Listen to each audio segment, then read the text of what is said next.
Peter, I want to show you the space devoted in this budget to defense spending. You can see right here there are two sentences which talk about the acquisition of ships, vehicles, and planes. So, now, this is a problem with procurement, gentlemen. I'm joined by Marco Mendocino, who is on the Public Safety Committee, James Bezan, the Conservative, on the Defense Committee, and as well as Randall Garrison from the NDP. What is happening with procurement that year over year, Conservative or Liberal, we can't get the military the money that it's asked for? Well, let me just start by echoing what the Minister of Finance said today in the House with the introduction of this budget. This is about closing the chapter on 10 years where Canadians suffered. It's about restoring growth for the middle class and prosperity, long-term sustainable prosperity. With respect to defense, what I think you're seeing is two things. One, with respect to veterans, we respect the social covenant that we have with our veterans who were prepared to make the ultimate sacrifice. Can we just talk about procurement first, please? Because this is many budgets where this problem has left. I will come to it, but I think this is really too important to gloss over. We saw under the past government a breach of that covenant. We're restoring it. We're providing $78 million over 5 years, and we're going to be reopening some of the offices which were closed under my honourable colleague's tenure and his governments. And I think that's very important because we have to honour their sacrifices. With respect to procurement, what I think I heard from the opposition in the House was that they are characterizing this as a $3 billion cut to the defence budget. It is not. That money is being held in abeyance pending the large-scale projects for things like new acquisitions that are required to have a lean and agile and efficient military, but we need to be sure that we're undertaking those processes with integrity. Mr. Bezan, what is the problem with procurement? Well, procurement is never simple in defense because, first and foremost, when I was parliamentary secretary, I got very far in this file and saw how the military is always trying to invent new fighting platforms and new technology on it, and that takes some time and effort. But I can tell you this, that what we see in this budget is a $3.7 billion cut and delay in procurement. That's pushing back much-needed ships for our Navy. That's pushing back replacement for our CF-18 fighter jets. And it really does speak to not providing the resources that we need to keep our troops safe. Well, these are 10-year-old problems, though.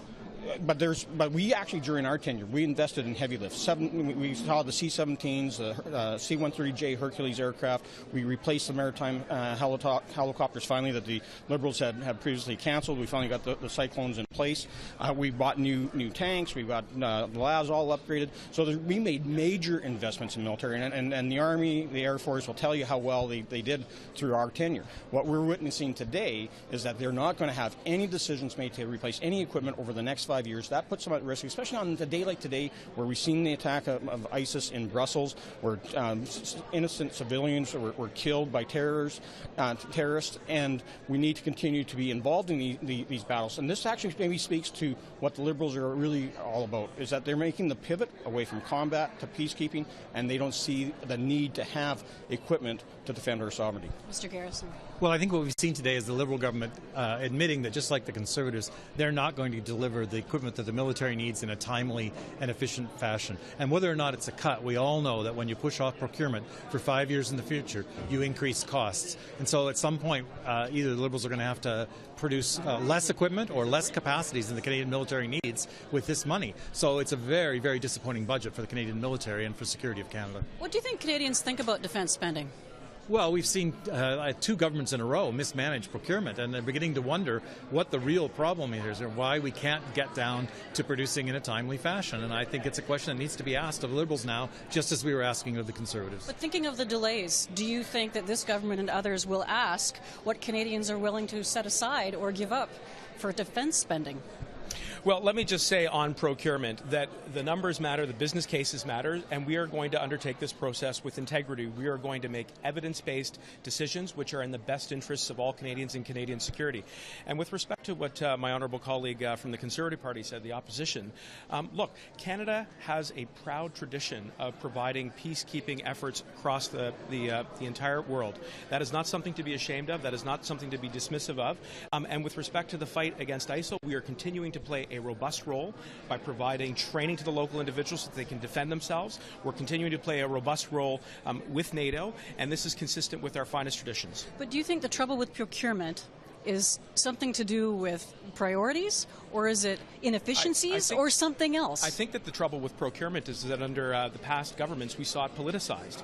We saw them put what is you saying, priorities? We saw them put the buggy before the horse and make decisions before undertaking a process with integrity. Look, the process changed under our government to bring in more accountability and more transparency in pricing. So following the lead of the Auditor General, following the lead of Treasury Board, there was changes made in how these procurement processes go forward, such as life cycle costs. But let's get back to what, we talk about how difficult this is. And one thing that the Liberals are good at is cutting military. We know that this happened during the decade of darkness, where we saw the defense budgets fall 20%, and I think this is just the tip of the iceberg. And we need to also point out, this is not just in the budget that we're seeing a $3.7 billion cut.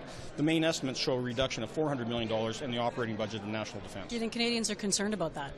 Well, I think Canadians are concerned because what this government promised them in the election was they're going to do things differently, and we see a continuation of the failure to provide the equipment the military needs. And when Mr. Mendicino talks about peacekeeping and meeting these threats at their origin, this budget provides a paltry amount of money, less than $200 million for peacekeeping efforts, less than $200 million for an increase in international development assistance. So it's just a gesture on the part of the Liberals. There's not a real commitment to meeting the threats at their source. Very briefly. I would just say that it is not paltry, nor is it a token gesture to nearly double, if not triple, the amount of military boots which are in the ground in Syria, in Iraq. They are providing important support to the local individuals so that they can defend themselves from the perpetrators of terrorism. That is not token. That is part of our international peacekeeping and official development assistance, and not about the ISIL mission. And these are two things that you promised to do that are not funded in this budget. And if you look at it, this is another broken promise, because actually in the minister's mandate letter from the Prime Minister was he is supposed to maintain the escalator in national defense budgets, and they didn't do it. Another broken promise by the Liberals. We'll get there. Gentlemen, thanks very much. Thanks very much.